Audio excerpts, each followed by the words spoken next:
اعوذ باللہ من الشیطان الرجیم، بسم اللہ الرحمن الرحیم۔ ذکر حضرت صالح علیہ السلام کی اونٹنی کو ہلاک کرنے کا اور قصہ اس کے بچے کا۔ جب اللہ تعالیٰ کی قدرت سے اونٹنی پتھر کی چٹان سے نکل آئی اور اس نے بچہ بھی دے دیا، تو اب صالح علیہ السلام نے قوم کے تمام افراد کو تنبیہ فرمائی کہ دیکھو، یہ اونٹنی اللہ تعالیٰ نے تمہارے مطالبے پر اپنی قدرت سے ظاہر فرمائی ہے، اور اللہ تعالیٰ نے تمہارے لیے یہ دستور مقرر فرمایا کہ پانی پینے کی باری مقرر ہوگی، ایک دن یہ پانی پیے گی اور ایک دن تم پانی پیو گے، اور ایک دن ساری قوم اور اس کے سارے مویشی پانی پئیں گے، اور خبردار کوئی شخص اس اونٹنی کو اذیت پہنچائے ورنہ اس کا انجام تمہیں بھگتنا ہوگا۔ قوم نے اس حیرت انگیز معجزے کو دیکھ کر ایمان قبول نہیں کیا، لیکن چونکہ اسے مان گئے تھے کہ واقعی یہ اونٹنی اللہ تعالیٰ کی امانت ہے، اس لیے اسے نقصان پہنچانے سے باز رہے، اور یہ طریقہ کار جاری رہا کہ ایک دن وہ پانی پیتی اور دوسرے دن ان مویشیوں کی باری اور ہوتی، اور اونٹنی اور اس کا بچہ بغیر کسی روک ٹوک کے چراگاہوں میں چرتے پھرتے اور آرام سے رہتے۔ لیکن آہستہ آہستہ یہ بات انہیں ناگوار محسوس ہونے لگی، اور یہ لوگ اس اونٹنی سے نجات پانے کے صلاح مشورہ آپس میں کرنے لگے کہ کس طرح سے اس سے پیچھا چھڑایا جائے اور اس بار والی جھنجھٹ سے ہمیں کیسے نجات ملے، کیونکہ ہمارے لیے یہ شرط ناقابل برداشت ہے کہ پورا دن ہم اس اونٹنی کی وجہ سے چارہ پانی سے محروم رہے۔ اور انہوں نے اس اونٹنی کو ہلاک کرنے کا سوچا، لیکن اس کام کے لیے آگے بڑھنے کی کسی میں ہمت نہیں ہوئی، اور کسی نے بھی یہ نہیں سوچا کہ اس اونٹنی کو، اور جرت بھی نہ ہو سکی کہ اس اونٹنی کو ہلاک کر دیں۔ ذکر حسین و جمیل عورتوں کا۔ لیکن حسین و جمیل ماردار عورتوں نے رضاکارانہ طور پر اپنے آپ کو ایک شخص مصدح کے نام سے پیش کیا، اور ایک خوبصورت مالدار لڑکی انیرہ نے اسے اپنے آپ کو ایک شخص کردار کے لیے اپنی نفسانی خواہش پورا کرنے کے لیے پیش کیا کہ وہ دونوں مل کر اس اونٹنی کو ہلاک کر دیں، اور یہ دونوں عورتیں اس شرط پر تم دونوں کی ملکیت ہوں گی، اور تم دونوں انہیں بیوی بنا کر عیش و آرام سے سکون سے زندگی گزر۔ آخر کار کدار بن سلف اور مصدح اس کام کے لیے تیار ہو گئے، اور انہوں نے صلح کی کہ وہ رات کو اونٹنی کے راستے میں چھپ جائیں گے، اور اونٹنی کے گزرتے ہی اس پر حملہ کر دیں گے اور اسے مار ڈالیں گے، اور کچھ اور لوگوں نے بھی ان کا ساتھ دیا اور وعدہ بھی کیا۔ غرض انہوں نے ایسا ہی کیا، اور اس طرح سے سازش کرنے سے بعد انہوں نے اونٹنی کو قتل کر دیا، اور اس کے ساتھ ساتھ انہوں نے یہ صلح ٹھہرائی اور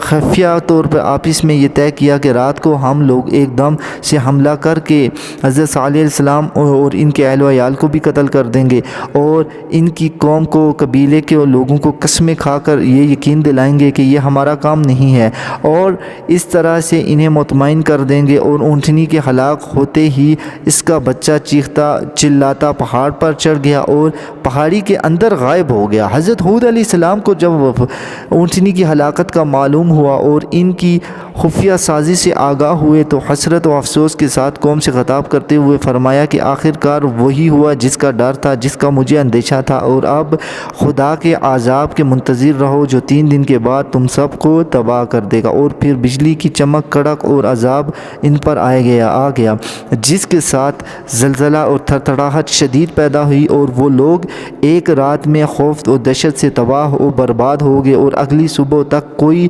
شخص ان میں سے سلامت نہیں تھا، اور ان کے مکانات اور مساکن ٹھہرے بائیں دائیں رہے اور آنے والے لوگوں کے لیے عبرت کا نشان بن گئے۔ ذکر قوم سمود کی بربادی کا۔ جب حضرت صالح علیہ السلام کو اونٹنی کی ہلاکت کا پتہ چلا، جیسا کہ اس سے پہلے مذکور ہوا، حضرت صالح علیہ السلام نے ان سے خطاب فرمایا اور آبائدہ ہو کر ان سے فرمانے لگے، بدبخت قوم، آخر تم سے صبر نہ ہو سکا اور اللہ تعالیٰ کی اونٹنی کو برداشت نہ کر سکے۔ اب 3 دن تک انتظار کرو، تم یہ ایک نہ ٹلنے والے عذاب آنے والا ہے جس سے تم ہمیشہ کے لیے تہس نہس ہو جاؤ گے۔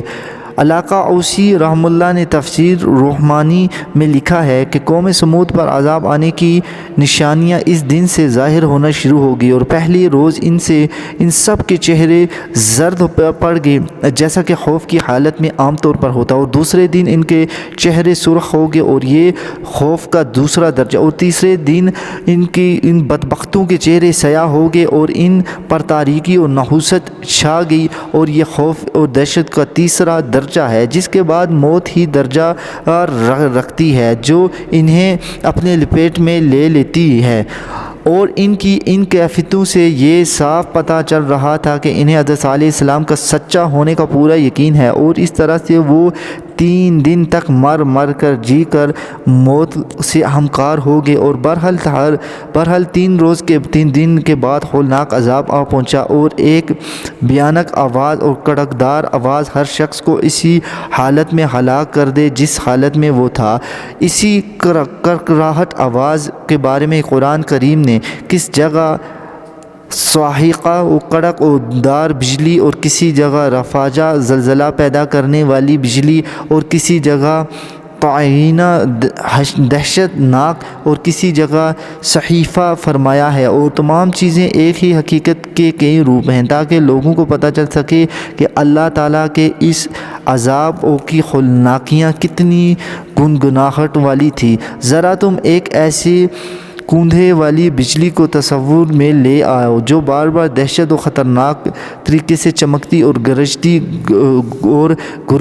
ہے، اور مشرق اور مغرب سے کس طرح مقام پر لرزتی ہے، تو اس مقام کے رہنے والے کا کیا خیال ہوگا کہ اور ان پر کیا بیت رہی ہوگی، اور ان کی تباہی پر افسوس کرتے ہوئے حضرت صالح علیہ السلام نے فرمایا، اے قوم، میں نے تو تمہیں اپنے رب کریم کا پیغام پہنچایا اور تمہاری خیر خواہی کی، اور لیکن تم نے نصیحت کرنے والوں کو پسند نہیں کیا، اور اس طرح سے جناب رسول اللہ صلی اللہ علیہ وسلم نے بدر پر کافر سردار کی ہلاکت کے بعد ان لاشوں کے گڑھے پر کھڑے ہو کر فرمایا، اے فلاں کے بیٹے، او فلاں کے بیٹے، کیا تمہیں اللہ تعالیٰ اور اس کے رسول صلی اللہ علیہ وسلم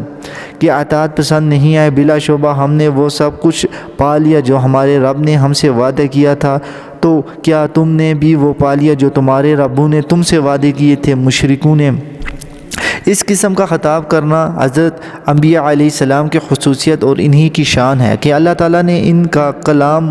مردوں کو سنوا دیتے، اور اگرچہ جواب دینے سے وہ قاصر ہوتے۔ اسی لیے جب حضور اقدس صلی اللہ علیہ وسلم نے مشرکوں کی لاشوں میں کو اس طرح سے مخاطب فرما کر تو حضرت عمر بن خطاب نے تعجب سے پوچھا، یا رسول اللہ صلی اللہ علیہ وسلم کیا یہ سن رہے ہیں؟ تو آپ صلی اللہ علیہ وسلم نے فرمایا، ہاں، تم سے زیادہ، مگر جواب دینے سے قاصر۔ سید علوسی رحمہ اللہ نے اپنی تفسیر روح المعانی میں تحریر فرمایا ہے کہ حضرت صالح علیہ السلام پر ایمان لانے والے مسلمان جو ان کے ساتھ عذاب سے محفوظ رہے اور نجات پائی، ان کی تعداد تقریباً 120 تھی، اور ہلاک ہونے والے 1500 گھرانے تھے۔ قرآن کریم میں اللہ تعالیٰ کا وعدہ ہے کہ اللہ نے ان لوگوں سے وعدہ کر لیا جو تم میں سے ایمان لائے اور جنہوں نے نیک عمل کیے، اور یہ کہ ان کو زمین کی خلافت دے گا جیسا کہ انہوں نے اگلوں کو خلیفہ بنایا تھا، اور ان کے لیے ان کا دین مضبوط کرے گا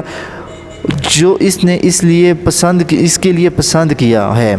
اور ان کے خوف میں امن کے بدلے دے گا، جن کی شان یہ ہوگی وہ میری بندگی کریں گے اور میرے ساتھ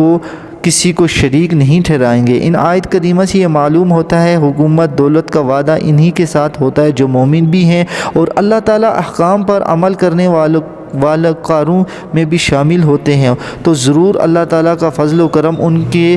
شامل حال ہوگا۔ امید کرتے ہیں یہ ویڈیو آپ کو پسند آئی ہوگی، اور میرے اس چینل کو سبسکرائب کریں اور ہماری حوصلہ افزائی کے لیے ویڈیو کو لائک کریں تاکہ یہ ویڈیو